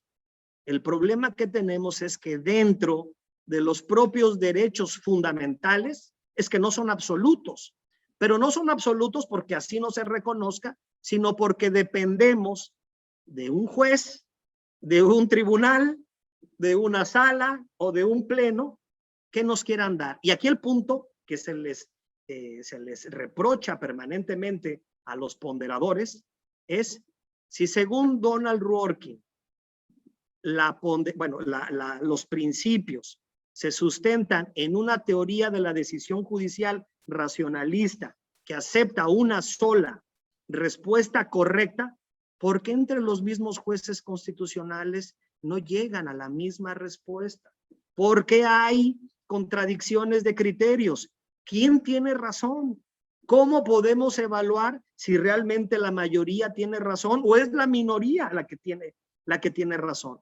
Sin embargo, son estas las deficiencias de carácter teórico que hoy por hoy estamos enfrentando y que están afectando a muchos países de América Latina, porque las sentencias de los propios tribunales no se están reconociendo como el producto de la Constitución, porque los jueces no son la balanza, los jueces no son garantía del equilibrio de los principios constitucionales, sino que se han convertido en la balanza misma de la propia Constitución. Se están convirtiendo, aunque lo nieguen, en la Constitución misma. Y eso es un problema en la defensa de las instituciones, es un problema en un sistema político y democrático, y por eso, ¿cómo no estar de acuerdo con lo que señaló Juan Manuel y lo que señaló José Antonio Bretón, de que es un momento crítico, es un momento importante, porque realmente estamos en crisis, pero todavía los efectos se están viendo? Por eso, esta es una alerta de que nosotros tenemos que cuidar nuestro sistema de instituciones, y la crítica académica no es para descalificar a nadie, no nos interesa descalificar a A, a B o a C. Nos interesa poner un diagnóstico al servicio de ustedes y que ustedes reflexionen si están de acuerdo con la teoría que está imperando, si están de acuerdo con la forma en que se está ejecutando, o si desde luego, desde el plano teórico hay que aportar nuevos elementos, o si desde el plano práctico hay que desarrollar nuevas estrategias justamente para hacer respetar el derecho legislado, o de una vez por todas que nos digan estos tribunales constitucionales si es la moral lo que se impone, cómo se llega a esa moral, pues para que todos tengamos certeza de cómo conducirnos ante los propios tribunales. Cierro hasta aquí y perdonen por la extensión, mi segunda ronda de participación. Gracias. Gracias, doctor. Cerramos la segunda ronda de intervenciones con el doctor Juan Manuel Sánchez Macías. Adelante, doctor. Gracias. Perdón, Sandor, creo que va el doctor Bretón, ¿es correcto? Perdón, sí, el doctor José Antonio Bretón cierra la ronda. Gracias.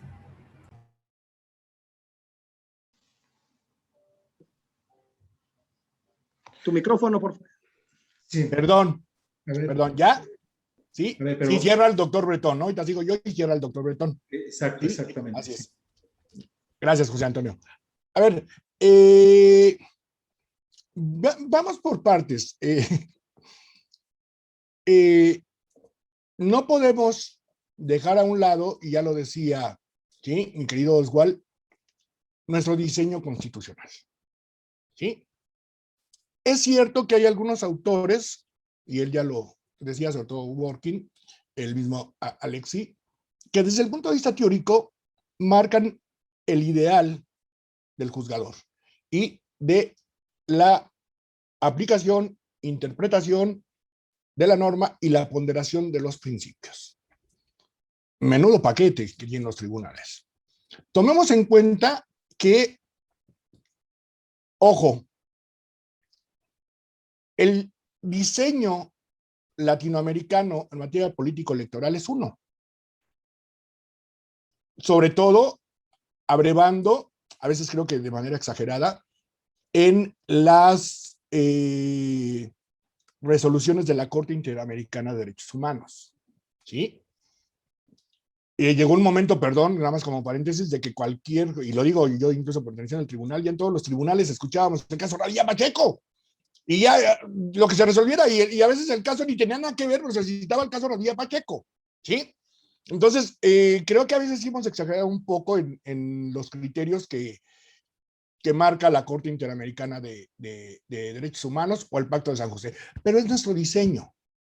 A diferencia, por ejemplo, del Common Law, donde siguen otra serie de principios donde es la teoría del caso, ahí va a estar muy difícil, y ya lo decía el doctor Oswald, que un tribunal en un caso similar, la crítica diría, es que en el mismo caso dijo, ningún caso es el mismo, pero bueno, en una misma circunstancia dijo A y acá dice B.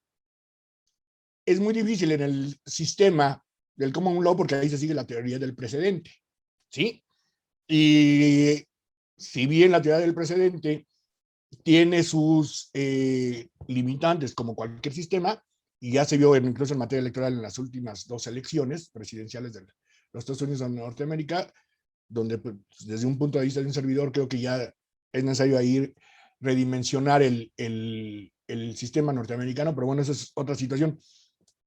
Otro sistema muy distinto es el sistema europeo, donde tienen sobre todo gran peso los tribunales constitucionales, ¿sí?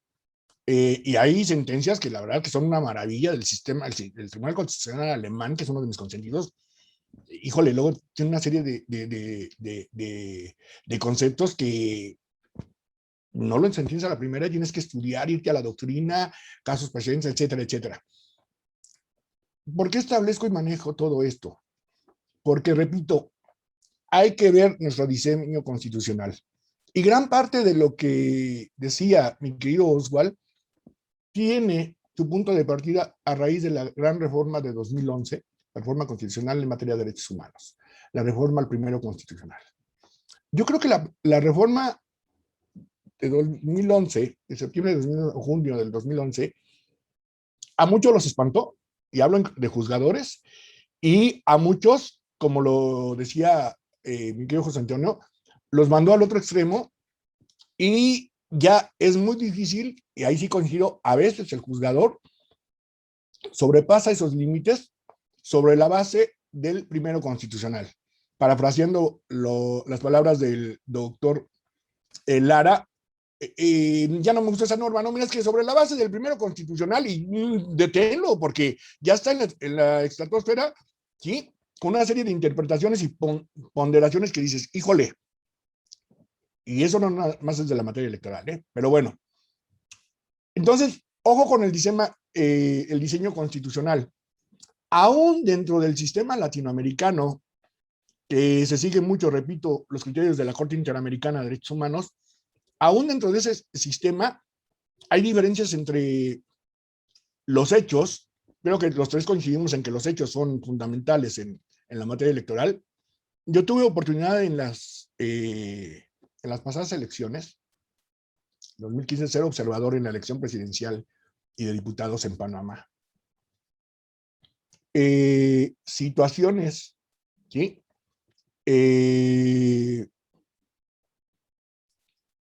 Que para nosotros serían de escándalo, como el acarreo de votantes.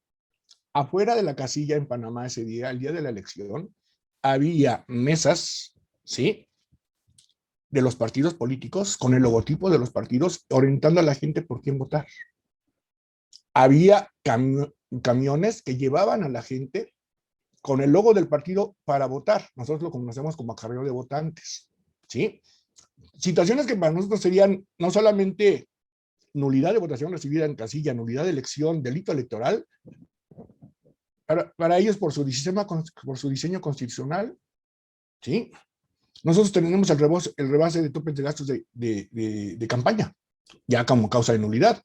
Los Estados Unidos de Norteamérica se pitorrean de eso, donde grandes empresas, sí, nacionales y transnacionales, y aportan no nada más a uno, sino a los dos candidatos. El que gane, pues vamos a ver en qué concertación o me beneficio, sí, y, en fin, es otra cuestión. Pero lo que voy a decir es eso. Un sistema constitucional, repito, que a México le ha funcionado, así como decíamos lo de Panamá. Esa elección en México se hubiera anulado, la elección presidencial. A ellos así les funciona. A las 2 de la tarde veías, sale el presidente de la República denostando al Tribunal Electoral de Panamá, y a los 15 minutos sale el presidente del Tribunal Electoral de Panamá denostando al presidente de la República y que no se metiera, ¿sí? En fin, una serie de situaciones. Al final, en el escrutinio en cómputo, en la mesa receptora de toda la votación, alguien por ahí hizo una pregunta, luego les digo el nombre de quién. Oiga, ¿y si les sobran votos? No hay problema, los quitamos. Y todos estábamos aterrados. ¿Cómo? Y perdón, yo le dije, bueno, ¿qué? ¿Y si les faltan, los ponen o qué? No. Es muy difícil que pase eso. Entonces, repito, ¿por qué marco todo esto? Por lo que decía el doctor Oswald, ¿sí? Es cierto, a veces el juzgador luego exagera, pero hay que tomar en cuenta que en un diseño constitucional el juez, partiendo del principio, y el doctor Bretón Betanzos ya hablaba de los principios, ¿sí? Que el juzgador tiene que aplicar. Es cierto que una serie de principios y figuras, a ver, pido perdón un segundo, se me está moviendo una situación, les pido un minuto, por favor.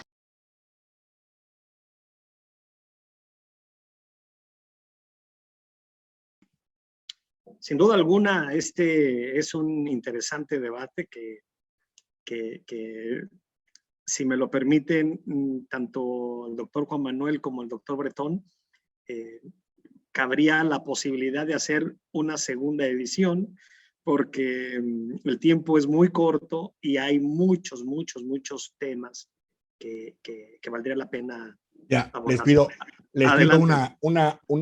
una disculpa. Estoy en un tratamiento ortodoncista y, bueno, los que saben de eso, cuando se te mueve un poste y me estaba picando y lastimando, entonces les pido una disculpa. Entonces, bueno, ya para no abusar del tiempo, yo sí sería de la idea de que si hubiera la oportunidad de una segunda versión de esta, porque el doctor Bretón manejó una serie de conceptos interesantes, por ejemplo, de la determinancia, que él dijo, vayan buscando otro nombre. Yo coincido con el doctor, no, es que de entrada, doctor, fíjate, yo siempre que les da mucha risa y me da gusto que algunos de nuestros alumnos están escribiendo ya algunas cuestiones, verlos, yo siempre les digo tanto en licenciatura como en posgrado, a ver, ¿para quién se legisla?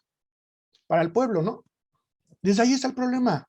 ¿Por qué no legislamos de manera sencilla? ¿Sí? Para que el pueblo entienda. ¿Por qué a veces metemos incluso teorías? Ya no digas en la ley, en la Constitución. ¿Sí? No me dejarán mentir, ustedes son expertos constitucionalistas. De entrada, oiga, doctor Lara, yo sé que usted sabe de batalla electoral, soy su vecina de aquí del 8. Fíjese que perdí mi credencial. No se preocupe. Puede usted hacer valer el juicio para la protección de los derechos políticos electorales del ciudadano, que le entregan el formato en la oficina correspondiente del Instituto Federal Electoral, y lo puede hacer valer ante cualquiera de las salas regionales del Tribunal Electoral del Poder Judicial de la Federación. Gracias, ya no quiero nada. De entrada, ¿por qué nombres tan largos? ¿Sí? Y para que terminemos juicio ciudadano, para que los tribunales terminemos JRC. De veras, en serio. Forma parte de la crisis de la que hablaba el doctor Lara, ¿sí? O sea, a veces creemos que por poner nombres rimbombantes y traer las mejores teorías, no, espérenme, ¿sí? Ya pasaron los tiempos de Adam Smith, ¿no? Cuando yo era maestro, pues es que a veces sus teorías no coinciden con la realidad. Dijo, pues peor para la realidad. O sea, no, sí, en serio, y a veces parece que ese tipo de situaciones, decía ya para terminar, en relación con la determinancia, este concepto ha tenido varias evoluciones y tenemos, por ejemplo, una determinancia, y hay jurisprudencia del tribunal, que nos gusta, ¿no? Pues es obligatoria, ¿sí? Pero hay una determinancia cuantitativa, ¿sí? Que, oye, si la diferencia entre el primero y el segundo lugar es mayor ¿sí? A la irregularidad detectada, pues no es determinante y no procede de la nulidad, aunque esté acreditada la irregularidad, precisamente por el principio de que lo útil no debe ser viciado por lo inútil, ¿no? Y el principio de buena fe, etcétera, etcétera. Pero hay una determinancia cualitativa, donde no llegué, por ejemplo, a que estas irregularidades se dieran, por ejemplo, en el 20% de todo el distrito o de toda la entidad, pero se dieron de manera fuerte en este tipo de situaciones. A lo mejor esas 30,000 boletas apócrifas no le corresponden en el 20% de los distritos, pero oye, son 30,000 boletas, es de escándalo. Y lo digo porque fue un caso, ya no les quito el tiempo, fue un caso y efectivamente se anuló la elección. Tienes una determinancia cualitativa. Hablábamos de violencia política, de paridad de género, que es otra deuda que tenemos, y no se diga más si se trata de comunidades indígenas. Se empezó con cuotas, que en su momento hay que decirlo con todas palabras. El entonces Partido de la Revolución Democrática en los 90s era el único partido que tenía las cuotas. Por cada grupo de 4 candidaturas, 3 hombres y una mujer, ¿sí? Luego se pasó de cuotas, luego en equidad, que sea equitativo, ¿no? 5-3. Luego se habló, ¿sí? De paridad, luego de igualdad, y hemos llegado a la ponderación. Oye, pero en la paridad no nada más es vertical, ¿eh? Hombre, mujer, ¿sí? También hay horizontal, ¿sí? Y ahora la nueva transversal, que en los distritos donde no tienes mucha fuerza, pues vas a poner mujeres, pues lo haces nugatorio. Entonces, son una serie de principios que han ido evolucionando, y no lo digo por defender al tribunal, ni sus criterios, más bien por defender la postura de nuestro propio poder legislativo que ha creado estas normas, que ya son ley, pero retomadas por la jurisprudencia del Tribunal Electoral, ¿sí? Por los criterios y acuerdos que el propio INE establece, que volvemos a lo mismo, que el INE luego se excede igual que el tribunal. Sí, eso depende, son los riesgos en toda democracia, ¿sí? Última crítica, que es muy caro tener un monstruo como el Instituto Nacional Electoral y el Tribunal Electoral del Poder Judicial de la Federación, que se gastan muchos millones. Sí, es nuestro diseño constitucional. Hago mías las palabras del entonces presidente del Tribunal Federal Electoral, José Woldenberg. El buen Pepe Woldenberg decía, sí, la democracia en México es cara, pero es necesaria, ¿sí? Por nuestro diseño constitucional. Hasta aquí la dejo, gracias. Gracias, doctor. Ahora sí cerramos la segunda ronda con el doctor José Antonio Bretón. Adelante, doctor. Sí, muchas gracias. Bueno, pues yo quisiera sí hacer este énfasis en la falta de comprensión que se tiene respecto de la reforma de 2011, ¿no? La introducción de derechos humanos y la materia electoral. Hace rato el doctor Juan Manuel Sánchez nos mencionaba algunos principios o algunos criterios que fueron ampliando la protección de los derechos político-electoral ciudadano, como el principio de competitividad, ¿no? Que parte o se genera a partir de la paridad de género, y el tribunal dice, bueno, no solamente se trata de poner mitad hombres, mitad mujeres de candidatos, sino se trata también de que tengan o sean nombradas en lugares donde el partido es competitivo. Sin embargo, yo creo que no todo ha sido progresividad, ciertamente, y también creo eso, ¿no? La vida es de claroscuros, ¿no? Y ahí está inclusive que yo creo que está bien respetar a la Corte Interamericana, pero creo que también hace falta observar, por ejemplo, que el concepto de margen de apreciación, ¿no? En Europa, ¿no? Que surge en relación con el cumplimiento de la sanción de las sentencias del Tribunal Europeo, pues acá en América pues es más reducido, ¿no? Es decir, casi nos dicen qué es lo que hay que hacer. Allá, por supuesto, su estatuto orgánico, bueno, pues ya establece una jerarquía normativa a la cual están adheridos todos, y eso hace una gran diferencia. Sin embargo, ya acá hay una pregunta interesante en el chat que voy a ocupar de ejemplo.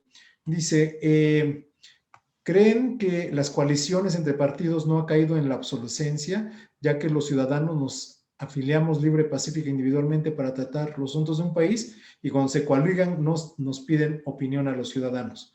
Pues sí, se supondría que existe un sistema democrático al interior de cada partido, que es quien define cada coalición, pero hoy me voy a algo peor.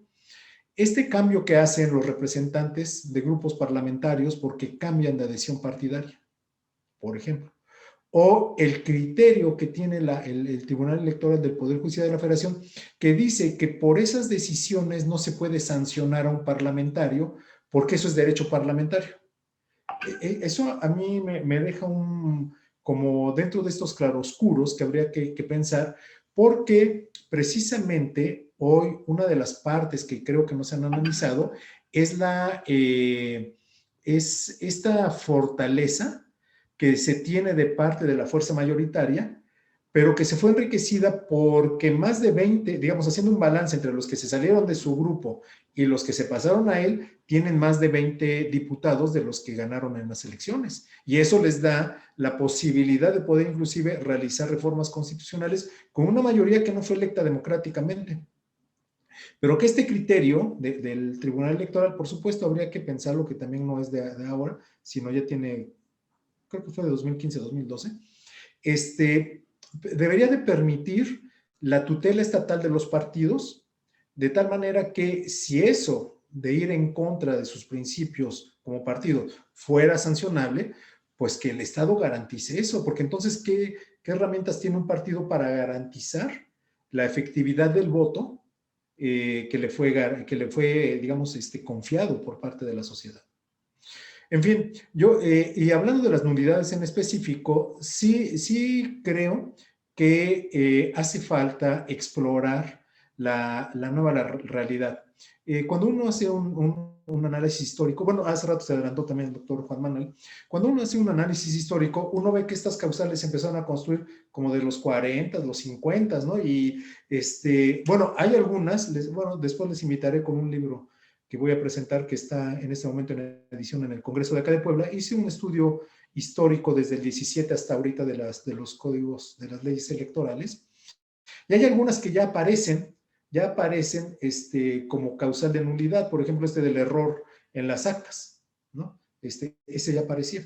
Algo que llama la atención, bueno, acá en Puebla, era nulidad y no podía votar uno si uno había sido huertista, por ejemplo, ¿no? Entonces, bueno, hay cosas que ya estamos superadas ya por mucho, pero lo que quiero decir es que creo que las nulidades ya se institucionalizaron tanto que nos da certeza, pero creo que no están atendiendo a la realidad. Creo que ahí, por ejemplo, este tema de los mensajes electrónicos, las redes, ahorita que estamos en esta veda electoral, por ejemplo, pues yo he encontrado 3 o 4 criterios, ¿verdad? Y la sala sigue sin emitir esto, cuando sabemos que ya hay estrategias para, digamos, lo digo coloquialmente, darle la vuelta, ¿verdad?, a la vigilancia electoral. Entonces, yo creo que en términos de nulidades, porque recordemos que, por ejemplo, un tuit por una persona sobresaliente en las redes, pues tiene una connotación diferente que la que yo puedo tener con mis 3 seguidores que tengo. Bueno, creo que soy yo y otro más, y creo que es mi hermano el que está ahí en las redes. Claro que tiene que medirse el impacto, pero pareciera que el que tiene un seguidor no va a producir ningún efecto. Lo que no entendemos de las redes es que precisamente al estar embonadas unas con otros, claro, se expande, ¿verdad? Y entonces no podemos tener el efecto. Y estas jurisprudencias que son del 2018, yo creo que hay que repensarlas y repensar las causales de nulidad, porque necesitamos fortalecer el Estado democrático desde el Estado de Derecho. Es decir, hay una relación necesaria entre Estado de Derecho y democracia. Por tanto, creo que el instituto es el lugar clave, el lugar ad hoc para que se empiecen a hacer este tipo de análisis y pues probablemente en un trabajo colectivo se pudiera presentar algo, ¿no?, a las autoridades, a la opinión pública, digamos, porque pues es su especialidad, y yo pienso, y mucho me quedo a partir de las intervenciones de mis 2 colegas, que ahora me siento muy orgulloso de estar acompañado por ellos y de escucharlos, pues creo que tenemos que visualizar esa transformación, o por lo menos un análisis a través de mediciones, porque también los abogados creo que no tenemos muchos instrumentos para acercarnos a la realidad, pero lo que sí sabemos, aunque no nos guste, sí sabemos contar. Y nos podemos asomar a estadísticas, sí, no es la realidad, por eso somos abogados, ¿no?, porque salimos huyendo de los números, pero creo que sí podríamos contar a partir de estadísticas oficiales, por supuesto, y empezar a analizar la realidad de las causales de nulidad hoy en día. Muchas gracias. Gracias, doctor. Iniciamos la tercera ronda con el doctor Juan Manuel Sánchez Macías. Adelante, doctor. Gracias.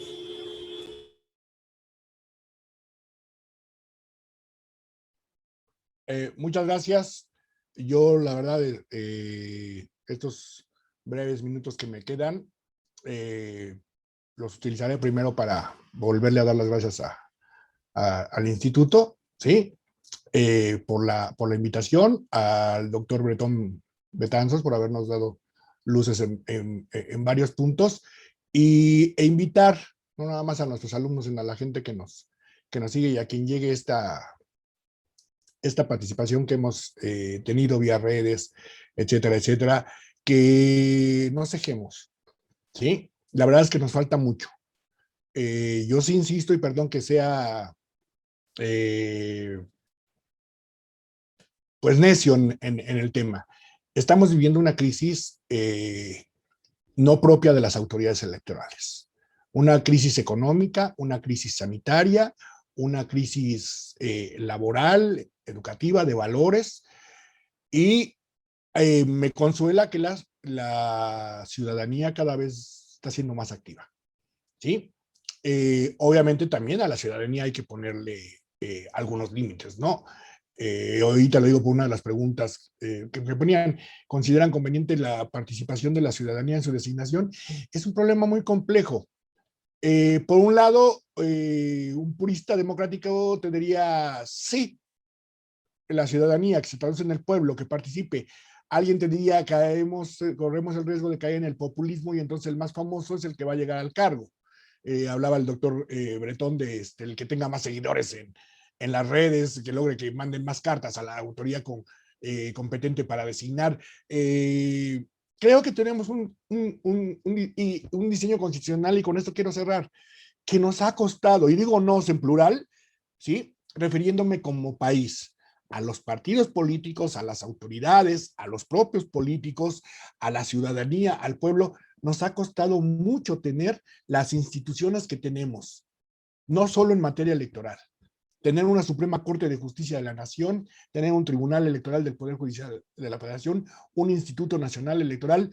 La gente no tiene idea de lo que nos ha costado, y no me refiero a lo económico, que sí, efectivamente es muy caro. Me refiero a debates, bueno, desgraciadamente, y por qué no decirlo, muertes, ¿sí? Muertes y no me refiero ahorita nada más a la situación que por desgracia este proceso electoral pues ya rompió récord de muertes en materia política, ¿no? De candidatos, etcétera. Sino muertes de el estrés, el ir a trabajar, todo ese tipo de pláticas. El doctor Bretón Betanzos dedica un tiempo aquí, luego va a su oficina, va acá, el doctor Oswald, luego va a organizar el instituto, ese tipo de pláticas, sus asuntos, etcétera. Todo eso genera estrés. Y si caemos en un ambiente de violencia, de descalificarnos unos a otros, muy poco vamos a lograr. Hay que, considero, y no por darle guayabazos a mis compañeros expositores, hay que manejar las ideas como ellos, ¿sí? Ahí está la crítica, y ¿saben qué? Es para mejorar, es para beneficiar. Oye, Congreso de la Unión, ¿sí? Oye, Instituto, oye, Tribunal, mira, esto es lo que un grupo de pensantes, ¿sí? Esto es lo que en determinado la ciudadanía piensa, ¿sí? Entonces, repito, nos falta mucho, sí nos falta mucho, ¿sí? Tal vez no en la ley, porque ahí vamos, pero realmente en conciencia. Podemos tener las mejores, digo, ya es delito incluso la violencia política de género, ¿sí? El feminicidio, lejos de abatirse, se incrementó en este año, ¿sí? La violencia política de género. Entonces, oye, no es problema de la ley, ¿eh? Y lo dijo Cicerón hace 2000 años. Es problema de los hombres que aplican la ley, de los hombres que hacen la ley, de los hombres que son regulados por esa ley, o sea, de todos. El problema no es la ley, el problema somos nosotros, ¿sí? Pensar más, lejos de descalificar, pero, híjole, qué triste cuando el 90%, y con esto cierro, de nuestras campañas en este proceso electoral fueron de ataque y denostación, al contrario, lejos de lo que yo pondría o políticas públicas que asumiría si llegara a obtener el cargo en beneficio de la sociedad. Que nuestro pueblo también tiene gran parte de culpa en ese sentido, porque nos gusta, queremos sangre, el golpe, tómala, ya viste, uy, no se dejó, oye. Desgraciadamente, perdón por hablar tan coloquialmente, pero en su gran mayoría a veces así somos, ¿sí? En el escándalo, ¿sí? En el morbo. A veces nos interesa más la vida política o lo malo, ¿sí? Que hizo determinado pensador, determinado político, académico, etcétera, y no ver su pensamiento. ¿Eso a qué lleva? A que entonces estemos todos con lupa para ver en qué, ¿sí? De dónde lo agarramos. Oye, ese político tiene buenas ideas y todo. ¡Ah! Vamos a buscarle algún problema familiar, marital, etcétera. Así no vamos a avanzar mucho. Ojalá, y creo, ¿sí? que este programa, este debate, tiene mucho para crear conciencia y que luchemos por un México mejor en ese sentido. Muchas gracias. Muchas gracias, doctor. Continuamos la ronda de conclusiones con el doctor José Antonio Bretón. Adelante, por favor. Gracias. Muchas gracias. Pues como reflexión final, yo sí quisiera decir que, digamos, la credibilidad del proceso electoral no solamente tiene que ver con la participación y el respeto al voto, también creo que tiene que ver con esta sensación de acceso a la justicia. Es decir, que todos los actores políticos se sientan atendidos por parte de la autoridad electoral y no necesariamente porque les den la razón, ¿no? Yo creo que el hombre en su interior sabe cuándo tiene y cuándo no tiene la razón. Y es importante esta lectura de las resoluciones para poder comprender esas razones. Yo creo que si tenemos un tribunal, yo la verdad es que yo lo veo que en este proceso electoral tuvo un inicio un poco deficiente, pero creo que ha ido mejorando sus posturas, creo que ha ido mejorando poco a poco algunas resoluciones, y no porque me gusten o no me gustan, sino simplemente por esta parte de que hay una disparidad, ¿no?, en criterios, y bueno, pero me parece que ha ido mejorando. De tal manera que sí creo que si somos ciudadanos y desde la academia, nosotros podríamos hacer ejercicios de lectura, de crítica y propuesta, inclusive en relación con algunas resoluciones que lleguen a ser importantes para este proceso electoral, pero también para las que son muy mecánicas. También para las que son muy mecánicas, saber si esa mecánica sigue siendo suficiente para la democracia, si sigue siendo suficiente el que se innove o es que es necesario fortalecer los criterios que ya tenemos. Es decir, creo que necesitamos asomarnos cada vez más a la vida jurisdiccional, porque creo que no lo hacemos, desde la lectura de sentencias. Yo la verdad es que he aprendido el derecho en una gran parte a partir de leer sentencias.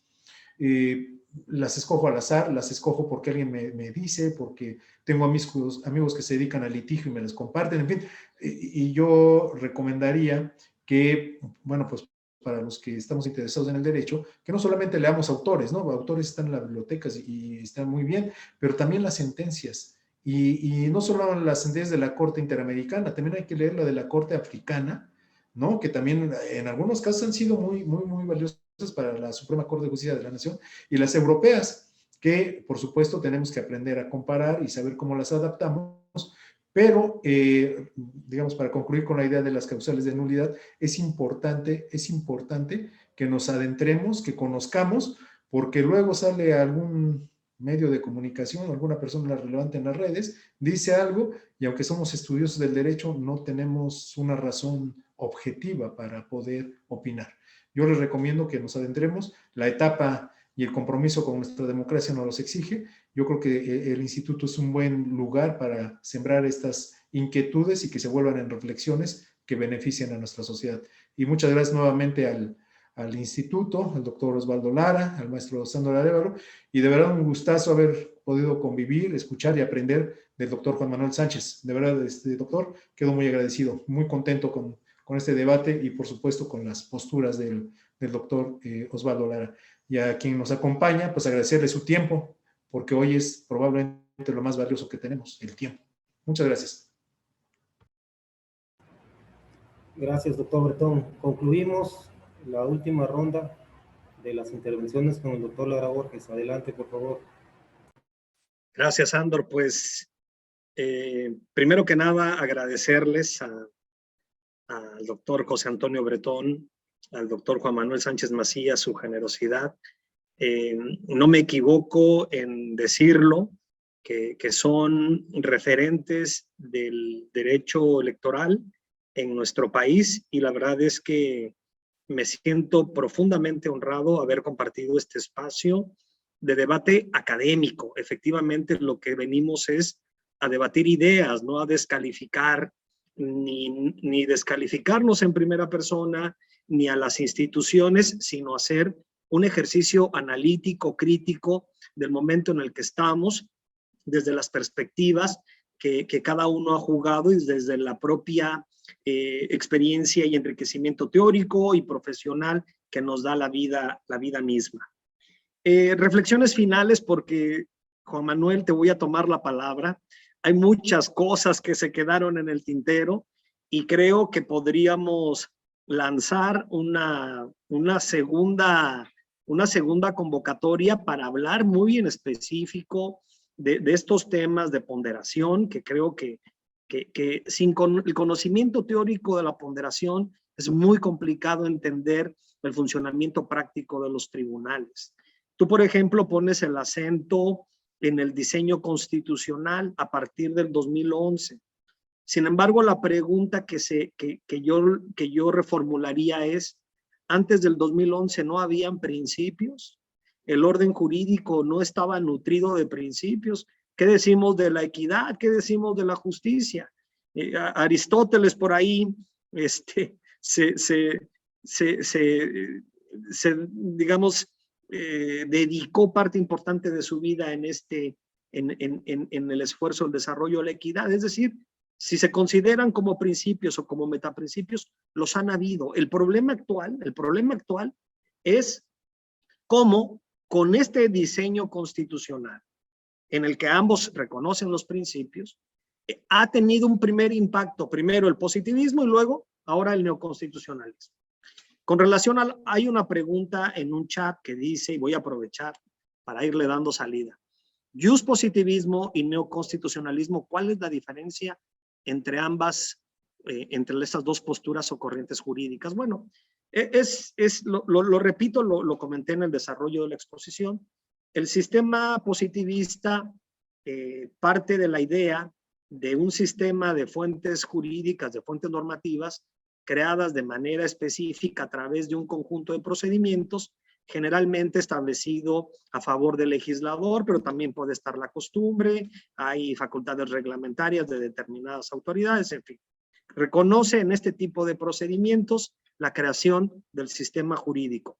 Y entonces, como sistema jurídico, puede encontrar problemas, como se utiliza el lenguaje ordinario, no especializado, puede encontrar problemas de ambigüedad, y la ambigüedad puede ser semántica o sintáctica, puede encontrar problemas de vaguedad, y también puede utilizar los cánones interpretativos, pues que si es el literal puede ser, o gramatical, puede encontrarse ahí cánones literal, semántico, pragmático, o si el problema es de corte teleológico, pues está el subjetivo y el objetivo teleológico. Es decir, tiene un conjunto de herramientas que puede echar mano para justificar la decisión. Ahí es donde el positivismo reconoce discrecionalidad del juez. ¿Por qué? Porque no hay un parámetro que te diga primero tienes que escoger un método o luego otro. Y lo que tenemos es que en esencia se ha reconocido que un método de interpretación te puede llevar a un resultado y otro método a otro resultado. De alguna manera ese es el positivismo. El tema del neoconstitucionalismo es que reconoce que el sistema de fuentes es el que tiene el positivismo, pero le agrega una fuente superior, que es la moral. Y en esa moral que ellos consideran objetiva de la respuesta única, si al juez que resuelve un caso no encuentra una regla en específico para resolver ese problema, entonces, digamos, está en un asunto de laguna y emite a través de la creación del derecho. Pero el otro tema, que es la laguna axiológica, es cuando el juez, para resolver un caso, tiene una regla jurídica, pero la solución de ese caso no le gusta. Simplemente le parece que no corresponde con el sistema jurídico.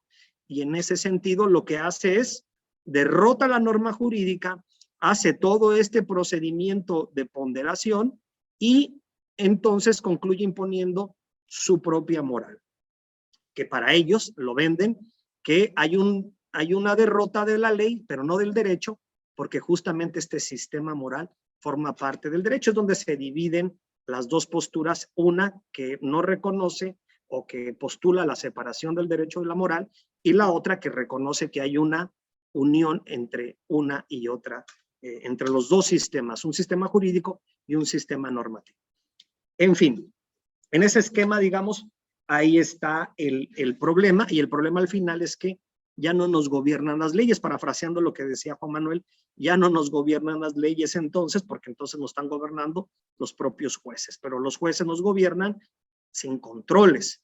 Y esto se está generando a partir, pues, básicamente, yo al menos así lo comprendo, de una apuesta teórica que hoy se sigue como moda. No hay freno. Se sigue como una moda sin control. Incluso he tenido la fortuna de conocer muchos amigos que están formándose para fiscales del Ministerio Público, para jueces, y lo que me comparten es que les dicen, tú tienes que imponer principios. ¿Cómo? No sé, pero tú impon principios, que se vea que manejas principios. Es decir, hay una moda de ponderar que no saben ni qué es ponderar.